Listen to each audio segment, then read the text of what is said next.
This podcast gets support from our friends at Howie's Market.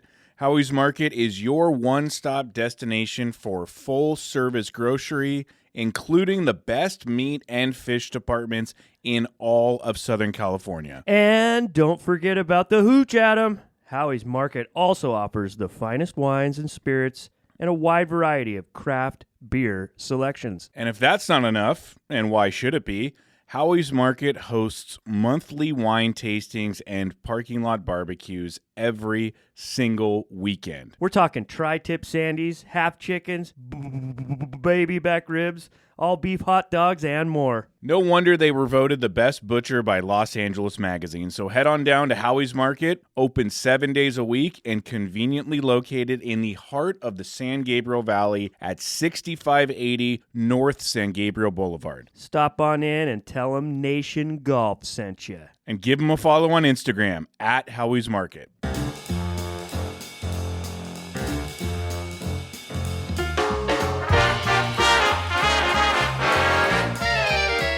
Ladies and gentlemen, live from La Quinta, from Indian Wells Country Club. My name is Adam Hawk. He is Ryan Engle. This is the Fellowship. It is the day after the 17th annual Nation Desert Classic. We have no notes, no prep, and we are going to go off of our memory, which has been severely impaired from a weekend of imbibing. Off the top, Ryan Engle, how do you feel? Pretty good. Thank you for asking. What a wonderful question. Yeah. Hell of a weekend. A lot of fun. Maybe a little too much fun, Adam. And you're out here for another 5 days? Yeah. Well, you got to make plans, as they say in the business. And we made some plans. I've known after 17 years of hosting this tournament that there's nothing more depressing than going home. And especially going home tired, hungover, with your tail in between your legs. So what we do now as a family is we make our extended trip out of it and stay the week after so we can actually enjoy the desert and the club outside of the craziness of what the tournament has become. Well, I'm one of those people that is Trunk slammer is what they're called. They're called trunk slammers. I'm a trunk slammer, tail between the legs, hungover, and you are sitting in my hotel room right now. Yeah, I can already feel the post-desert depression. It's already creeping in. We're just off the 11th green. We're here with your brother Sean, your nephew Trenton, and we're going to talk about Trenton in just a little bit. But we're going to talk about it. You are surrounded by bags that are packed. What do you mean? My bags are packed. Oh, yeah. I'm leaving. Yeah, you are. I'm on my way out. Par for the course, as they say. Know what I mean? Yeah. Do we want to go in chronological order of the Nation Desert Classic? Perhaps sure. Thursday night. Well, sure. We got into town Thursday and had a team dinner at LG's Steakhouse, La Quinta, and we had a great time out there. Dry aged T-bone, charred rare. You'll love to eat it. 9 top. A lot of wine, 9 top, a lot of gin martinis, a lot of whiskey. We saw a couple of other Nation Desert Classic players in there, Zach Weber, Chris Fisher, and the new boob of the year, Cameron Huth, and they sent whiskey drinks over to our table. Yeah. Who do you think paid for that? I think Zach probably took the credit, but he made everyone pitch in on the bill, would be my guess. Nice. Yeah. But, hey, still a nice gesture. And we ate with Tommy De La Soul, Dana Shapiro, who was sending work emails the entire time. That was kind of a bummer. Yeah, but, when you're in transit, it's better to be there than to be a trunk slammer. You know what I'm saying? Is he staying? Oh, yeah. Dana's making a week out of it? Oh, yeah. Thomas and Lindsay Wrighton were there. Will the Thrill Shores was there. My wife was there. Your wife was there. And am I missing anybody? Boy, I'd hate to miss anybody. So. No. Great dinner, and then went over to Rye Monson's house, who lives right across the street from LG's. Have you been back to Rye since Thursday night? No. Nor have I, but that is the party house of the weekend. Yep. And I hope that he's doing okay, because last year they really tied one on 3 nights in a row. Yeah, I don't think it's quite as crazy this year, just because I don't think Kai Franz came out. But, so they're doing okay. But, yeah, Rye's going to be – he's going to be tired of hosting soon. is what my guess would be. Right. Very next morning, we go over to your place, which is just off the 10th fairway. And Correct. start assembling all of the 128 goodie bags. It's my most fun. It's the most fun part of the tournament for me. Yeah. Putting the goodie bags together. Yeah. I really enjoy it. Yeah, I bet you do. Yeah. Trenton and Sean helped with that, which was great. We had a whole assembly line going in your garage. Steamy garage, that is. And you were outside under an easy up fixing your cart Phyllis. Yeah. What was wrong with Phyllis? The Cushmans they're a hardtail. There's no rear suspension on them. They tip from left to right, and it's kind of like a floating axle, and they're attached to the frame with these like motor mounts that are on the side quarter panels, and they're notorious for failing after tipping over for 40 years. And mine finally broke during the powwow. JR tried to fix it, just do a little Band-Aid on it, but it broke right away. And Craig Dunlap, I coaxed him into pulling a... Oh, we got some sirens. In Indian Wells. Yeah. That's rare. Wow. Someone must be on the practice tee with their shirt untucked. Or someone finally figured out what that gunshot was 24 hours ago. Yeah. Where were we? I don't know. Yeah. Well, Phyllis's rear motor mount. So the thing blew out, and I coaxed Craig into going on my side yard before he came out on Thursday, because I have an old Cushman that's kind of just dead on the side yard that we use for parts, and talked him into pulling that actual mount off. He got it off and brought it here, and when we put it on, we realized the rubber was like already cracking, and we were like, well, let's see how long it lasts. And didn't last very long, but she made it all day. The cart's fine. It's just a little crooked in the back, a little bit of a gangster lean, and it is what it is.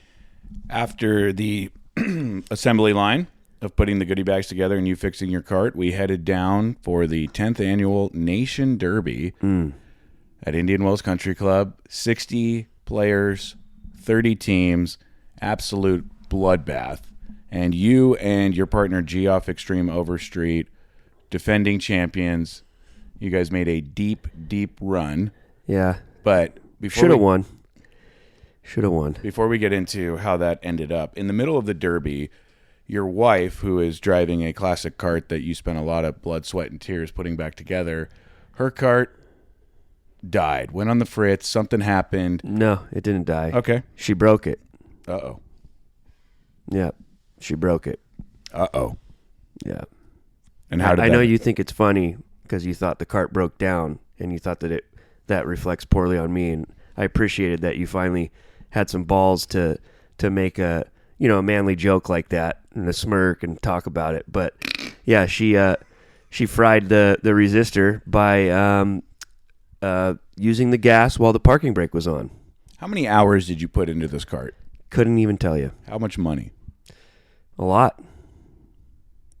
And how did you feel when I came up to you on the second hole in the middle of the Derby? I was disappointed, but shit happens. And you love her. Yeah, I mean, we can fix it. I wasn't disappointed that she made a mistake, and I wasn't disappointed that I put all this work into it and whatever. I was disappointed because I did all that because I wanted her to have something to be proud of for Saturday to show around and drive the girls around, and I was really looking forward to her experiencing all that hard work and having kind of a show pony, Right. And so that's why I was bummed. You know what I mean? Yeah.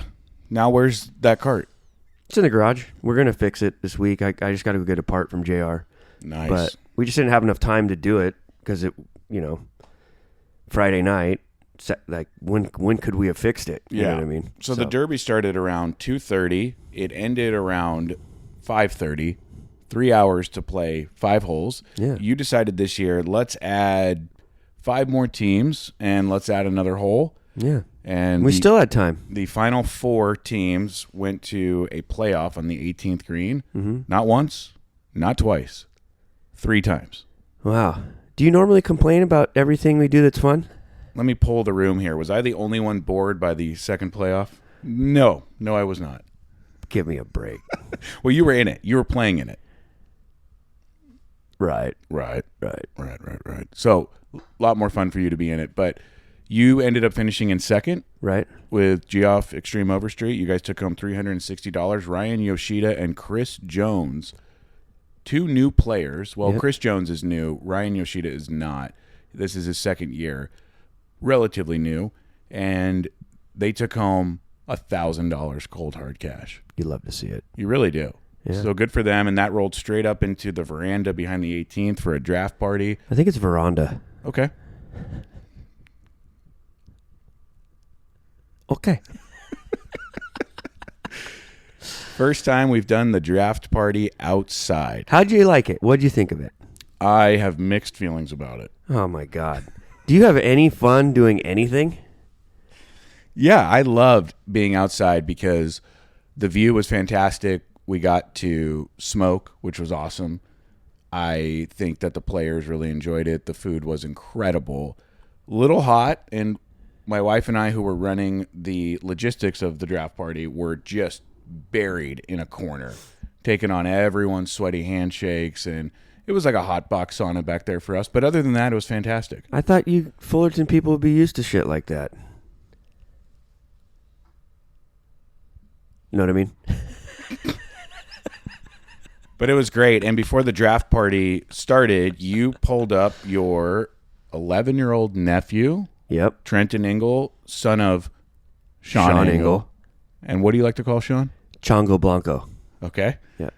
And why don't you tell the audience here what you told the draft party attendees that night? This is a special moment. It's a fourth-generation player from our family playing in this legacy event. And, it's his time. It's his time to step into the big leagues and become a man and learn the ways of the fellowship. And he was a leader. He got to pick teams. He picked some great players, had a great day. And I told him at the beginning of the week, I said, by the time this is done, you're going to get it. And he got it. Yeah. So seemed like there was a little bit of a stomach flu running around South Orange County that kind of made its way out to Indian Wells with Paul Cox. But one of the guys back home, Sean Busby, who caught a bit of it, was the team captain for Team 2A. And he had to back out last minute, and you had the brilliant idea. My nephew's out here. He's 11 years old. He can handle this. Trenton is just coming off of winning a golf tournament in Idaho. Yep. So no moment is too big for him. And he stood up in front of a room full of 128 gentlemen. Yep. 20, 30, 40 years older than him, and he was a team captain. Yep. And that was an incredible moment. Goosebumps. And he got to pick his own team. Had a great team. Boston, Shorty, Zach Julian. And we'll get to what happened the following morning. But just to put a bow on the draft party, amazing night. It ended with Matt Smith passed out on the 18th green. Overserved. Yes. Yeah. Good for him. Yeah. Yeah. Enjoy that. Yeah. And he did. No better place to take a cat nap, Yeah. in my opinion. I feel like the draft party attendees were on better behavior this year. There wasn't a lot of screaming in our ear. Well, I think the venue helped that. The ballroom becomes somewhat of an echo chamber in there. And also, half the field is tired from the Derby. Right. And the Derby changed things. And so, that we're gonna take some inventory and all that and course correct, try to find ways to improve that experience and everyone's enthusiasm. I don't know. I mean, I think the Derby's great. I think maybe it needs to be rotating those holes and two flights, playing those four holes apart from each other, and then the winners of each flight play each other on 18 or something. I think that would speed up play and do it. We could do it later, closer to it. Just things like that are popping in my mind that, we can improve on that experience and make kind of like a stadium kind of theater on 18 coming in and go straight into the draft party. I just, from a logistics standpoint and like timeline, when it comes to parties and events and such, I just hate those in-between buffer downtime things, I think it's when things flow into the next thing and it's seamless, that's where the magic of like an event happens. I hate when there's time to be like, all right, dinner's not ready yet. You know what I mean? Like that's just So just little improvements there, but I think all in all, it was a good vibe, a good place. I did notice when I went looking for someone, or the PA ran out of juice, and I went and grabbed the other one, and we were over here in this right corner where the scoreboard was, right? I walked over like 15 feet to the left of us to get the speaker, and right when I did that, I felt the breeze come through the breezeway that was just going through the whole thing. So where we were and the two tables that were next to us, we were on hell on earth, and right to our left was heaven. Right.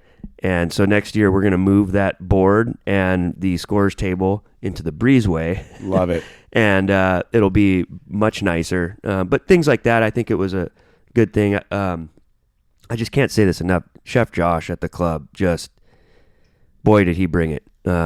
Exceptional food all weekend long. And I think the guys noticed. So they definitely did. And I heard a lot about how elevated this event felt. And after the Saturday night draft party, which I refer to, the Friday night draft party, which I now refer to as the rehearsal dinner.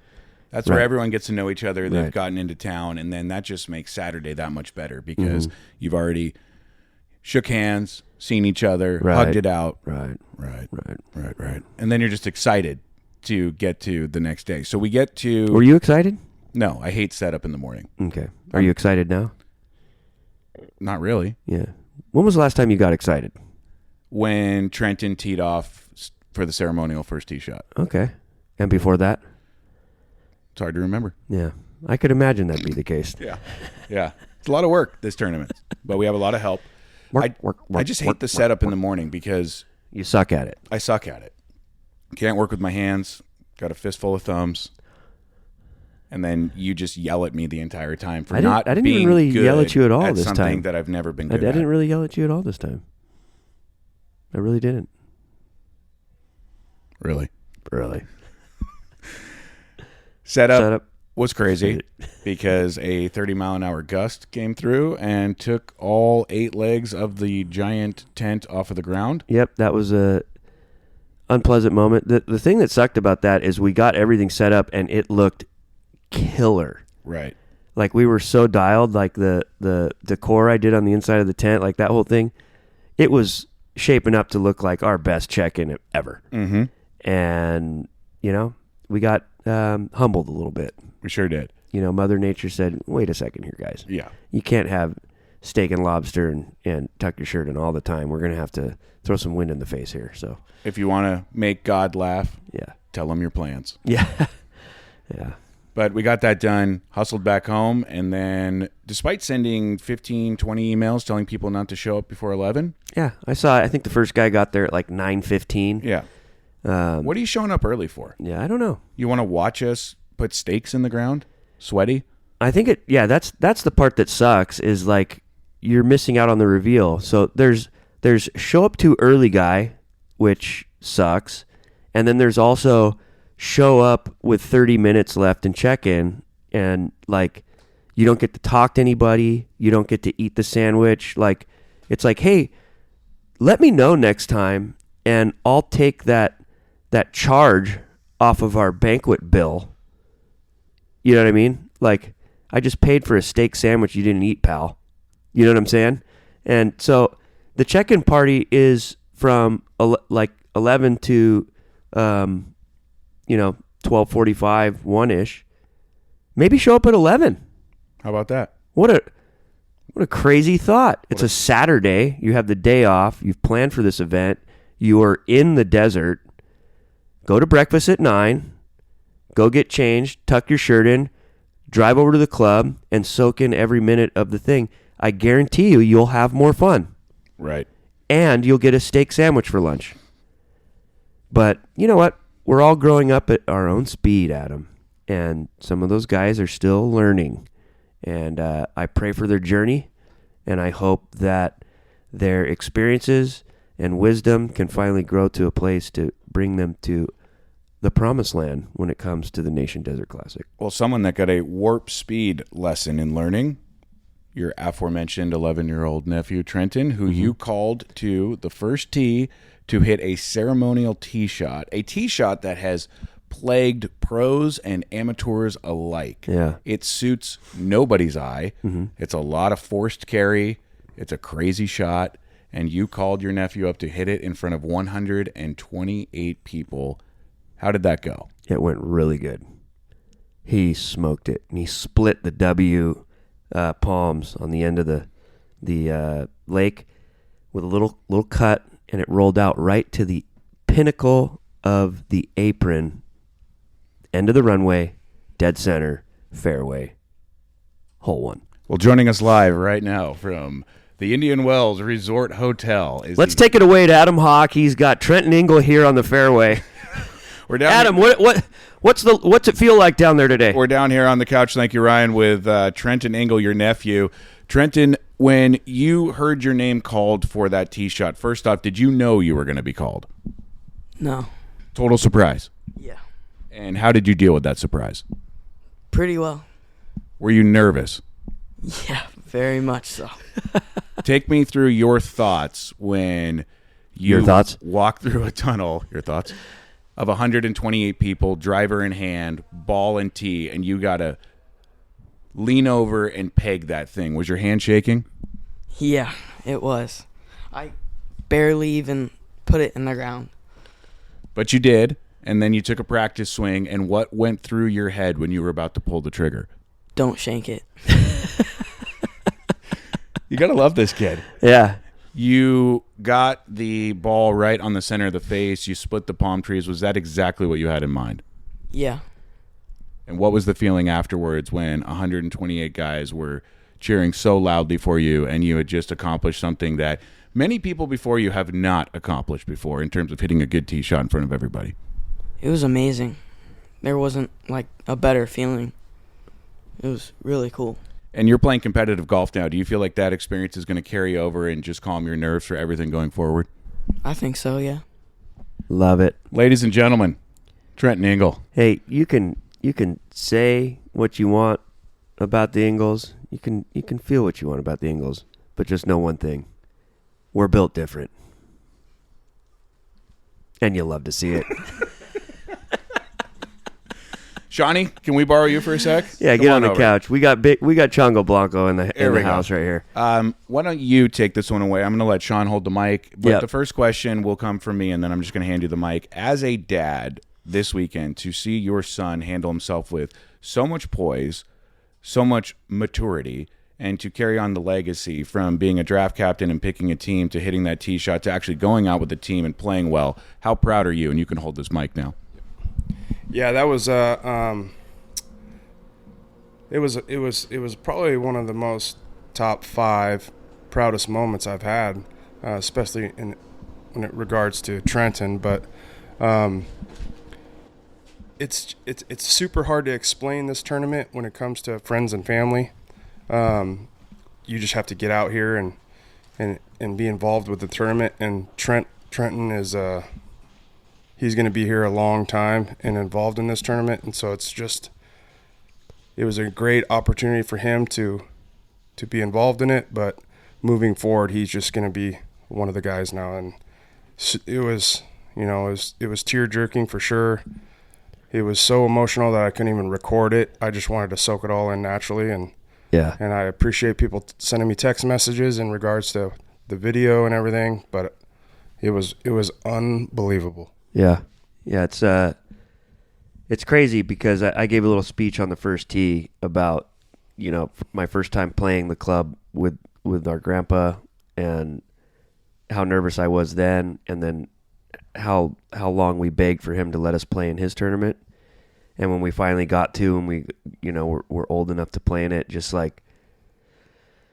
special that was, and to actually see that happen again, down the bloodline was crazy, and I don't remember exactly what I said at the draft party, but it felt good, and I think everyone else could feel it, and it just I think what makes this tournament special is that it is legacy, and here's this legacy continuing on, and it's powerful, it's special, and I think everyone there was really stoked to be a part of that, and we're extremely grateful to be able to share that with everyone and welcome them to be a part of this journey with us, because we learned from the best, and we learned how important it is to just get the guys together every year, because, especially as you get older with families and your career, if we didn't have this event, we wouldn't see 90% of those guys one time a year. And one might not be enough, but at least it's something. And if we can provide that one day to forget about all of our bullshit and enjoy each other's company and soak up what it's like to just be on such a legendary place together, celebrating the best parts of the best game on earth. Just so proud to be able to do that. I'm also very proud that with all the poise that Trenton showed, and athleticism, nerves, and maturity, like you said, Adam, just to step into that position, those shoes. I'm also very proud that he, in true Engle fashion, is also quite the chirper. We were getting text messages throughout the day that, here's one from Tony Bacardi, saying, "Your nephew is an absolute savage." And I was like, what happened? He's like, "He is absolutely chirping our sausage player."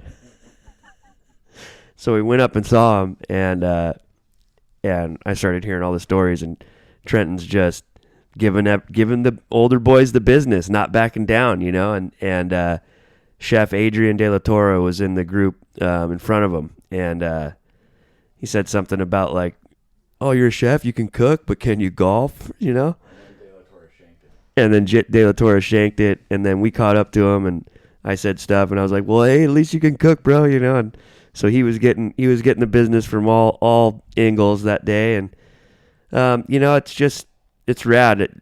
Tony Bacardi brought one of his 700 fedoras that he owns, and he dropped it somewhere like on his way to the clubhouse. Trenton picked it up, put it on, and Tony's like, "Oh, hey, you found my hat." And Trenton's like, "No, I bought this hat. I brought this. This is mine." Just like walked away from him, and Tony's like, "Fuck, dude." Bacardi came up to me and he's like, "I don't care what anyone says, dude. In my book, your nephew is a made man, dude. He is part of the tribe." So I think that was just having Tony in the group in front of him, having Boston on his group. Look, I know Busby's bummed that he didn't get to come, but I just want Sean Busby to know that the sacrifice that he made, I think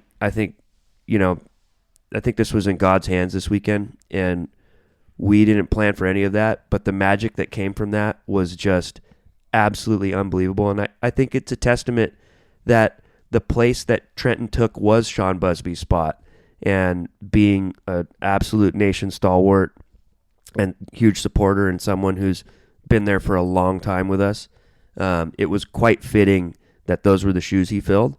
And man, just a lot of pixie dust getting sprinkled over that. So I got a question for you, Sean. In relation to you and I, in the banter category, how would you rate your son's chirping skills, and where do you think he gets that from? Yeah, each and every day he adds to his collection, so to speak, but he is definitely a sponge when it comes to me and you. Yeah. And I have to choose my words wisely because he is a lot like us. But going back to obviously bantering a thing that's in our blood. But going back, just thinking about it this morning. So TK hit that ball. Yep. He hit the ceremony, and he was about 165-yard baby fade. Papa Rich did it. Yep. And it was basically the same actually shot Yeah. as TK. And I was just like, man, please do not flabuki this thing right in the water. And he hit a cut, so it's just like, oh, man, I wish Dad was here to see it too. I wish it would have been super, super cool, but I'm sure they'll talk about that in the future. Yeah. Yeah, I was thinking about that too. It's been funny having like Boob of the Year tee off ceremonially here and there, but the ones that stand out the most are the ones that weren't the tee-offs, you know. Adam got to hit a good one. That was a great moment. You got to hit one too, right? Yeah, early. Yeah, and obviously TK, that one's probably the best one. Mm-hmm. The thing that sucks about the TK one is that was like when the iPhone first came out and the video stabilizer is like wasn't a thing. So I have the footage, but it's like fucking Blair Witch Project. Yeah, it's like black and white. But he hit such a good one, and I'll show it to you, Adam. I have it on my phone, but TK goes up there, and because I asked him, my grandpa, I was just like, "Hey, would you hit the first tee shot this year?" This was years ago, obviously, when he was still alive, and he's like, "Really? Okay," you know. And he goes up there and he walks up to the thing, and everyone's crowded around the first tee. He goes up there, and God, he must have been like 84 by then, 85, you know.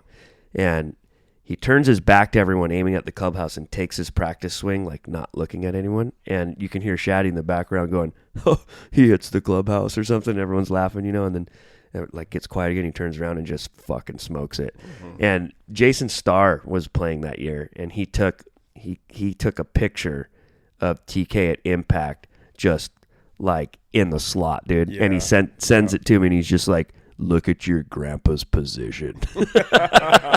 Yeah, he's geeking out. But yeah, that was cool, and I wish Trenton could have seen that. That would have been really neat. But you know what? The tradition carries on, and the legacy continues, and I look forward to hopefully seeing you guys come down as much as you can, because I know it's hard, but being in Idaho now. But you know, we signed Trenton to the company. He's on a sportsman contract, so his golf season in Idaho has just begun. So we look forward to keeping in check with that, and we'll give some updates on that throughout the summer. But you know, he's wearing pants, and he's carrying himself respectfully, but also sprinkling in a little bit of that banter, and couldn't be more proud of the kid. Yeah, he became a man. He you can tell after that shot. I think not necessarily it's going to build confidence in golf, but I think it's going to be off the golf course. Most importantly, I think he's just, you know, some people, I was talking to him and had a couple of drinks, and I just told him his balls dropped, and became a man. But more importantly, I think it's going to help him with confidence, communicating with others. Yeah. I mean, he's had more conversations this weekend than he's probably had, right? Know, especially with homeschool and all the girls at home. Like, I guarantee you, he will not miss another one. Yeah. Yeah. So it's I could see him flying out, me picking him up without you. Oh, I know. Yeah. Probably. But I'm going to give this back to you. I don't like doing this. Love you guys. I hate people, Good job, man. Johnny. I will say this. While we're still serving soup for breakfast, having Sean back was the best. Yeah. Because I love Sean, and I love hanging out with him, and he's one of the funniest guys in the world, and he's a huge help. But this tournament is supposed to be family. Yeah. And you having your family here is awesome. And my brother, Aaron, who's 15 months younger than me, is my best friend in the world. And so when I get to see you with your brother, I get to see a whole different side of you. And it's a side that you only get when you're around your brother. Yeah. And it's awesome. It's so cool to see brothers together. And I was sitting in your backyard. Brothers. I was sitting in your backyard last night just wishing that my brother was there, because it's the best, dude. It's the best. So after the tee shot, all the guys went out. You know, we're not going to sit here and recap 128 players playing golf. I will just say Ty Steinreity. 2-time Boob of the Year. Should be 4-time Boob of the Year. Well, Mark Tappan has pulled me aside. He actually gave me a couple great ideas for the tournament moving forward. One we'll talk about later, but this one, he said, look, if Craig Dunlap is a perpetual trophy for Man of the Year, Boob of the Year has to be the Ty Steinreity Award. Yes. Yes. Because he said, dude, look at these videos. Look at everything he did yesterday. And I was like, I know. He would win every year. We cannot give it to him every year. We have to spread it around. So I think it becomes the Ty Steinreity Award. And I think he would love that. Oh, he would, because he's always going to get recognized, but we don't have to always give it to him. So it should be the Ty Steinreity Boob of the Year and the Craig Dunlap Man of the Year. For those of you who maybe see that and they hear, coming from us, we're critical of like the Waste Management Open and golf meme accounts like running people over and shit like that. And they go, well, what about this? How come he gets a pass? Look, I don't agree with a lot of his actions on there. Is it is it harmless? Yes, it's harmless. He's not hurting anyone. Some of it maybe from a traditional golf aspect could be considered disrespectful. But the point is this. It's a fun event. It's supposed to be lighthearted, and it's just a testament to what we always tell you. Play the part, look the part, and get away with murder. Yeah, he's jumping into pools and doing wacky shit, but his shirt's tucked in, he's dressed to the nines, and he's just enhancing everyone's experience around him at his own expense.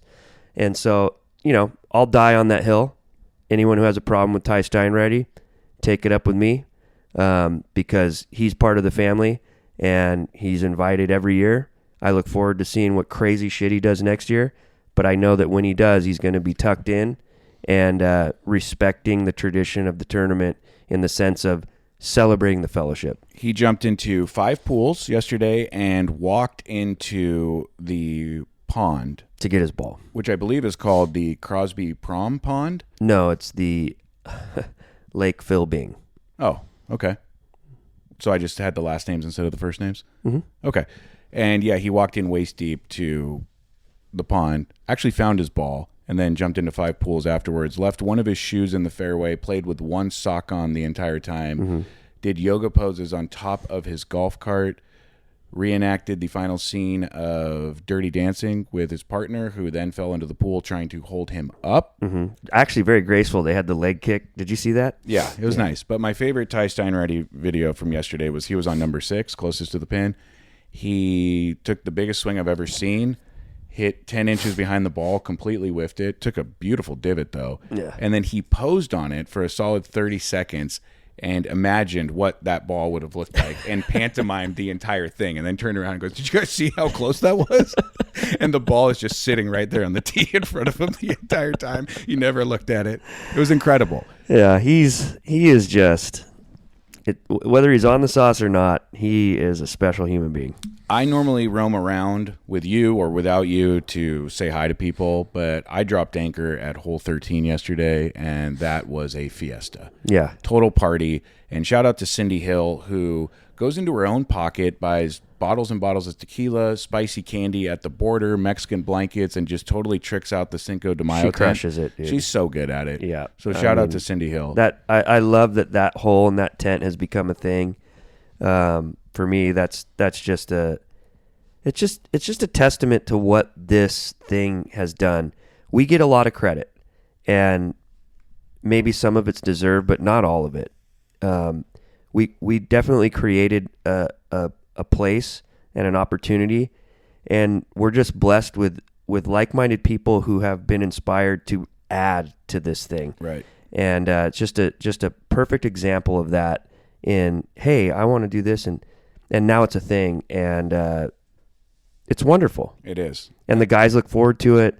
I like that we have some activations now. I definitely am very, keeping a watchful eye on making sure that we don't overdo it. I don't like those golf tournaments where there's something on every hole and you feel like you have to get out of the cart, talk to someone, I definitely want people to enjoy the course and feel like they get to know their group and travel through the thing. So we were mindful on spreading out those things in some key spots and making them not too invasive. We're not pulling money out of you on the tee or asking you to pay for this or that. It's just like trying to just add to the experience. And I think we have a good balance with that. But Cindy was great, as always. And man, I'm ready to start planning next year. Really? Okay. Golf wraps up. Everyone heads in. Scorecards are submitted to your brother Sean Engle, and one of the teams that shot a 60 and notice the air quotes handed in a incorrect scorecard about 4 times over. Forgot to put a score on 1. Forgot to put a score on there was 10. There was 4 errors on it. Circled a 4 as if it was a birdie on a par 4, Right. and then added it up wrong and then signed for it. Yeah. So 2 signatures. I'm not a Which mathematician. no one even signs the scorecards in our tournament. Right. Not a mathematician, but I think that adds up to DQ. Well, and look, I'm hopeful they can see the fun in it, and I think they can. I know Geoff did. Normally we wouldn't give a shit, but now that we do a little betting on the thing and there's money on the line, and that's why I gave the speech before the tournament, right in front of everyone before we did the group shot. And it's like, look, we're not going to change what the vibe of this tournament is, but now that there's betting on here, you got to take the long drive thing serious, no writing funny names, you got to do this. And same goes with the scorecard. If we're betting on teams to win, you got to turn in a legit card. So Tony Baccardi and Geoff and his team, who won the tournament, turned in an incorrect scorecard. They went from first to last, which was incredible because we do award last place. Yeah. So they came up and took last place trophies. There were a couple of people that bet on them. We're doing the right thing. We are refunding those bets. Yeah. And because of the DQ, Will Johnson wins the tournament. God, what a story. On a card off. Which was great. And thank goodness Sean Engle was there to do the card off because Tommy De La Soul did the card off last year. And Tommy De La Soul was Tommy De La Toilet this weekend. Little case of the influenza. Yeah, he got... Ooh. That'll happen. Boob of the Year goes to our photographer, Cameron Huth, who ran his golf cart through a bush, took the entire forest with him into the cart, pulled up onto a tee box in front of the director of golf and the head of outside services, and was very proud of himself for running through the bush. And then we went to go look at all of the foliage in his cart, and we saw 25 empty Miller Lights. And that's our paid photographer.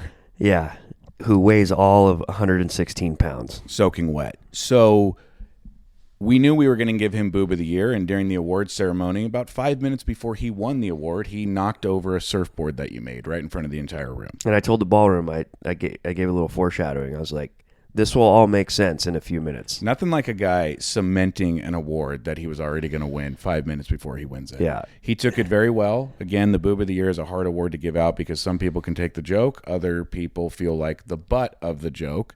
I would say in the 17 years of doing this, probably the most excited Boob of the Year I've ever seen. Yes, he was very excited. And like he was genuinely in shock and also extremely happy to win that award. Right. And then more importantly, Man of the Year. First off, you made an announcement that every year this award could go to Craig Dunlap because of everything that he does for us. This tournament does not happen without Craig Dunlap. And so now the Man of the Year award is known as the Craig Dunlap Man of the Year award.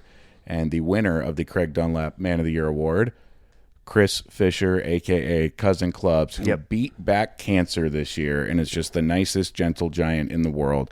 That was a moment where I was fighting back tears when he was coming up. And that was so great because there is a world in which one of your friends receives that diagnosis and they're not in that room with you that night. So for him to be on that stage, putting that jacket on, taking the Craig Dunlap Man of the Year award was great.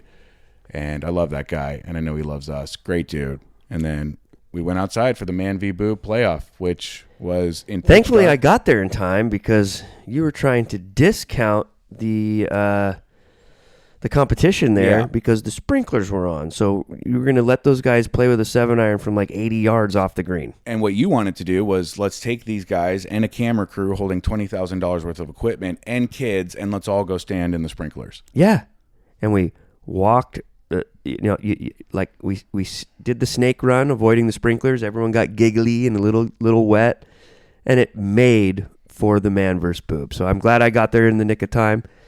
What a playoff. Cam kind of almost came back. Cam surprised me given who he is and how inebriated he was and the fact he was wearing a jacket, and I've seen him play golf. Yeah. I did not expect him to keep the ball in play, but he did. Does anyone know what clubs they used? Did they use my club and I'm out of my bag? Because I never checked if they put it back. I have no idea. I do know this, that when you go back to the ballroom sometime this week, there is a lot of your stuff in there. Really? Surfboard stands, cash boxes. Really? All sorts of bollocks in there for you to pick up. Yeah, well, hopefully they don't have Sunday brunch going on in there today. Am I missing anything? How happy are you now? I'm very happy. That was a great tournament. Why, because it's over? Not just because it's over, but because it happened, and it happened so well, and it went off without a hitch. And every player came up to us and said, you guys took it to a new level this year. The goodie bags, the food, the ambiance, the format, the betting. It's just at a new level. Now, what's funny is we're all getting old and tired. And these parties that used to last after the draft party and Saturday night golf until 11, 12 o'clock at night are now winding down at 8:30 because everybody is old and smoked. And you made this point last night in your backyard when we were recapping. Not only are people getting tired, people are shitting themselves, passing out on greens, getting injured swinging a golf club. Yeah.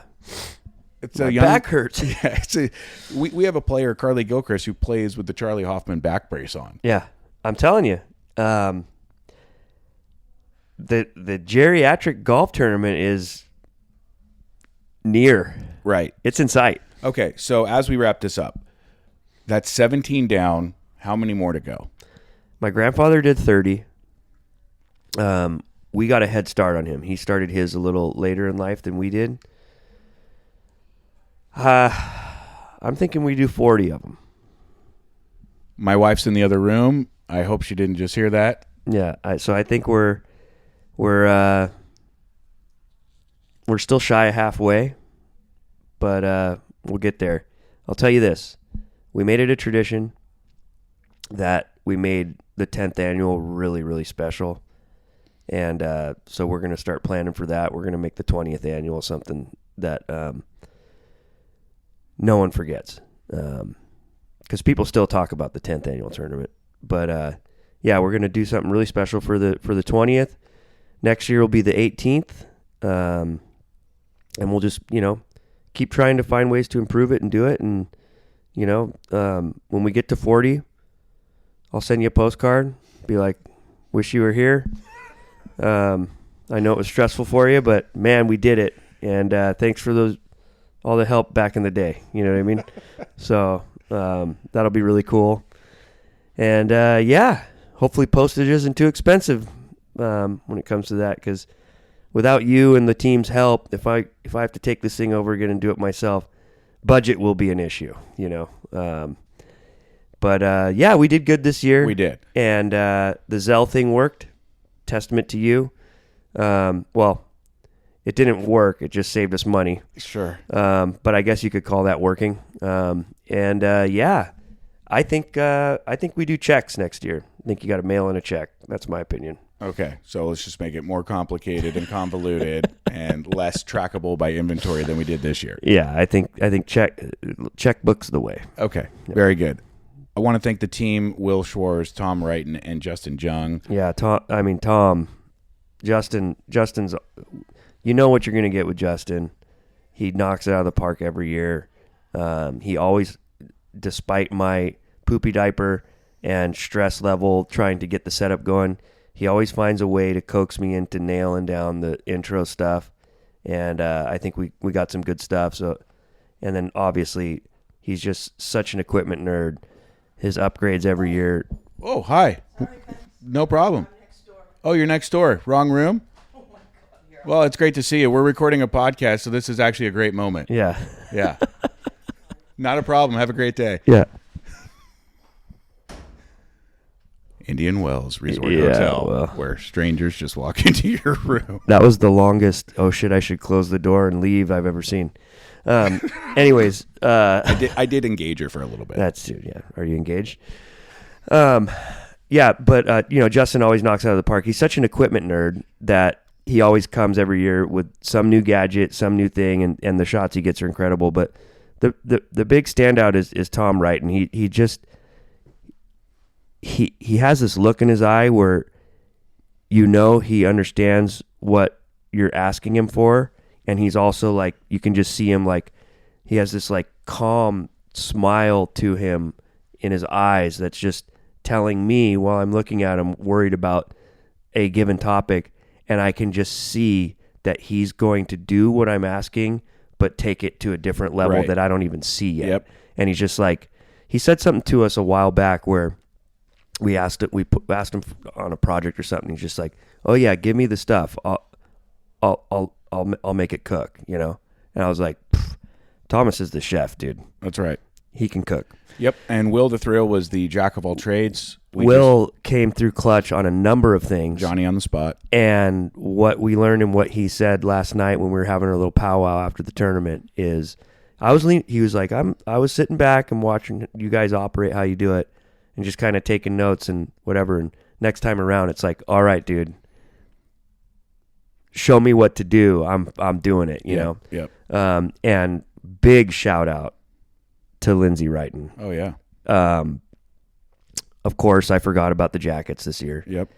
I did remember to bring the glue and the patches, but it is day of, and I just go, I need help. And Thomas texts me. He's like, Lindsay's gonna get the jackets after checking, and I handed her the patches and stuff and told her the deal. Said that Chris is gonna win. We need a huge one, and the other one needs to be whatever.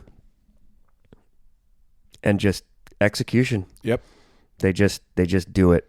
Yep. And we have such a great team, and I am so excited for the future. I really am, because it's going to be a lot less work for me, and I need some time off, dude. Don't you though?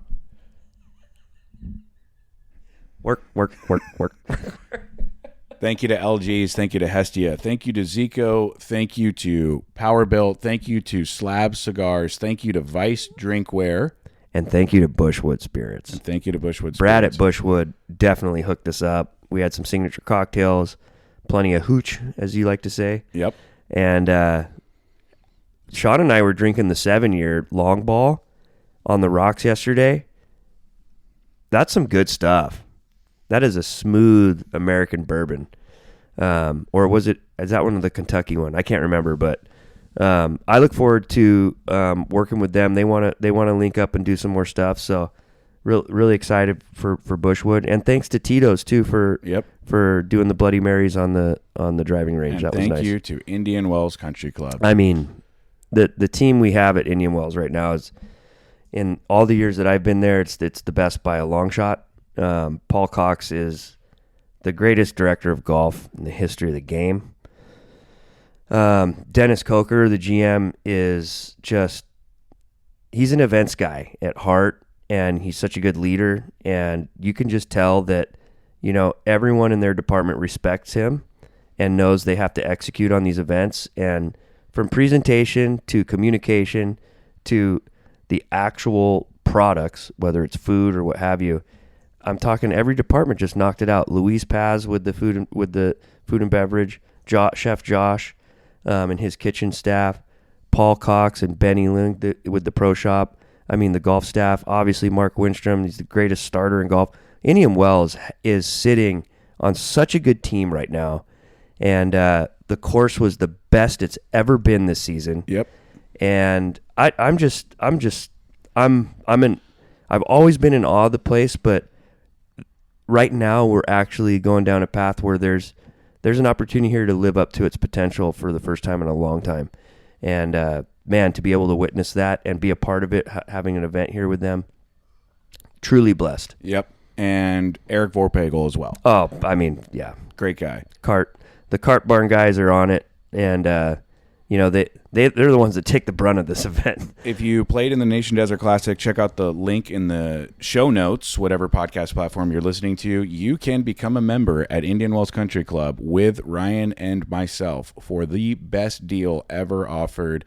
Click the link, learn more about it, and you can make Indian Wells Country Club your home course. Yeah, and the cool thing about it, too, is even if you're outside of town, dipping into the invited network, there's so many properties all around the country, and there's probably one near your neck of the woods, and it's an opportunity to have a home base away from home and also take advantage of the amenities elsewhere. Right. That's the biggest selling point. By the way, this was my first trip out here since becoming a member. Yep. My wife was very happy to drop a member number at breakfast yesterday. Oh, yeah. That was great. Yeah. I mean, I was just more excited to hear that story because she smiled with something that had to do with you, Oh, yeah. Right. Like it wasn't one of my jokes. Yep. You know what I mean? Yep. Trenton, I want you to take us out. It's very simple. You're just going to take this microphone to me, and all you have to take this microphone from me, and all you have to say is, "That's all for this week, folks. We'll talk to you next week." You got that? That's all for this week, folks. We'll talk to you next week.